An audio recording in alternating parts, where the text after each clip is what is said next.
Japan में एक फकीर हुआ,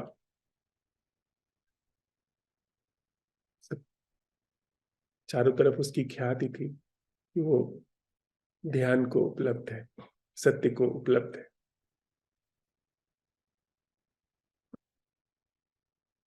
उसके जब गुरु का शरीर छूटा, उसने जो व्यवहार करना शुरू किया तो बिल्कुल भी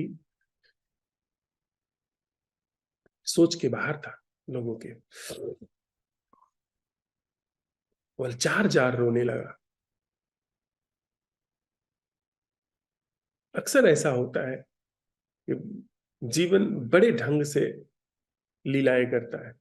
जार जार रोने लगा, माथा पटक पटक करके रोने लगा, छाती पीटने लगा, हाय गुरु छोड़ करके चले गए। लोगों ने कहा, अरे आप कहते थे कि जीवन अमृत है, आत्मा कभी मरती नहीं, और आप रो रहे हैं। उसने कहा, तब तुम्हें पता नहीं है जीवन का।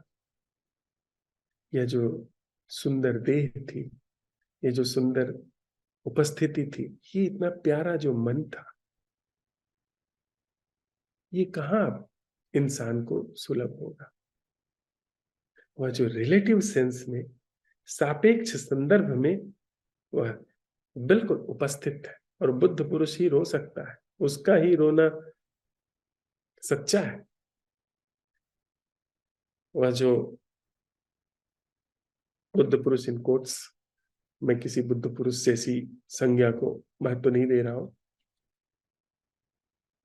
वह जो जागरण के प्रति निष्ठा है, वह जो ज्ञेय के प्रति निष्ठा है, वहीं से सच मायने में सभी चीजें ओरिजिनल होती है। उसका क्रोध भी ओरिजिनल होता है, उसका नाराज होना भी ओरिजिनल होता है, उसका लोभ भी ओरिजिनल होता है। वह जो मोहग्रस्त हुआ, वह मोहग्रस्त होना भी ओरिजिनल होता है। वह अगर काम वासना में उतरता है तो वह काम वासना भी ओरिजिनल होती है। वह जिस भी चीज में है पूरा है, उसका जीवन खंडित नहीं। यानी सापेक्ष संदर्भ में जब जीवन घट रहा है तो सापेक्ष संदर्भ में भी वह सघन है, अटूट है, अखंड है, उसमें भरपूर है, इसीलिए मुक्त है। हम तो आधा अधूरा लोभ करते हैं, लोभ भी करते हैं, सोचते हैं कि अरे लोभ बेकार है। क्रोध करते हैं, क्रोध भी बेकार है, बाद में पछताते हैं।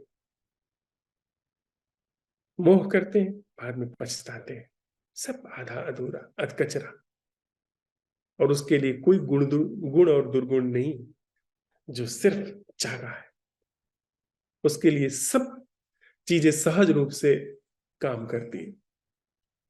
इसलिए सच में ही बहुत मुश्किल है पहचानना। आडंबरी को, पाखंडी को पहचानना बड़ा ही सरल है।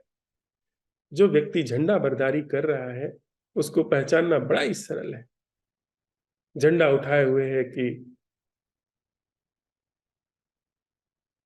हिंसा मत करो, अहिंसा करो, अहिंसा परमो धर्म। यह व्यक्ति वस्तुतः हिंसक है, लेकिन अहिंसा को बेच रहा है, अहिंसा को भुना रहा है। जो सच में ही अहिंसक है वह नहीं, उसकी कोई अपनी निजी सत्ता ही नहीं, वह मौलिक हिंसा को समाप्त कर चुका है।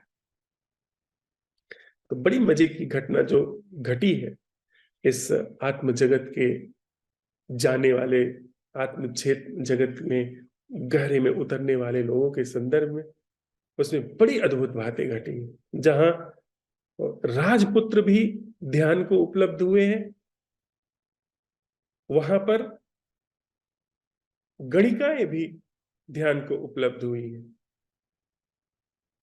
जिनको हम आप नगर वधु कहते हैं, वेश्याएं कहते हैं, वे परम ज्ञान को उपलब्ध हो गई। जिनको हम कसाई कहते हैं, वे ध्यान को उपलब्ध हो गए कि वो अपने कृत्य में बिल्कुल समाप्त हो गए। कैसे कोई मानेगा कि सदन कसाई ऐसे थे जो ध्यान को उपलब्ध थे, जो परम ज्ञान को उपलब्ध थे? हम तो उसको देखते हैं जो पानी छान करके पीता है, मुंह में पट्टी बांधता है, जो वीगन का झंडा बुलंद करके चलता है, जो मांसाहारी हैं उनको निकृष्ट दृष्टि से देखता है,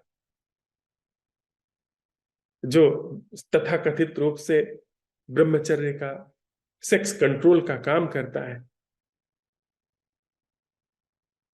जो इस तरह की उल्टी सीधी हरकतों को करते हुए दूसरी तरफ नजर रखता है कि ये सब तो भटके हुए लोग हैं, ये सब तो नर्क जाएंगे, स्वर्ग का सारा ठेका मैंने लिया हुआ है। इनको पहचानना बहुत सरल है, लेकिन सच में ही जो ध्यान को उपलब्ध है उसको पहचानना बहुत कठिन है, क्योंकि उसकी अपनी कोई आइडेंटिटी, वो खुद ही अपने को नहीं जानता है। आप, हम बात कर रहे थे ना सद्गुण के संदर्भ में, कि सद्गुण का अगर मुझे पता है तो वो सद्गुण नहीं, ध्यान का मुझे पता है तो मैं ध्यान नहीं। तो जो सच में ही साधु है, जो सच में ही बोध को उपलब्ध है, उसको पता करना बड़ा मुश्किल हो जाएगा। यह तो कुछ रेयर इन रेयरेस्ट कंडीशन होती है कि जो सच में ही बोध को उपलब्ध है वो बोलना भी शुरू कर दे, वो बात भी करना शुरू कर दे, उसके अंदर एक रेयर फैकल्टी डेवलप हुई है, वो रेयर कंडीशन है।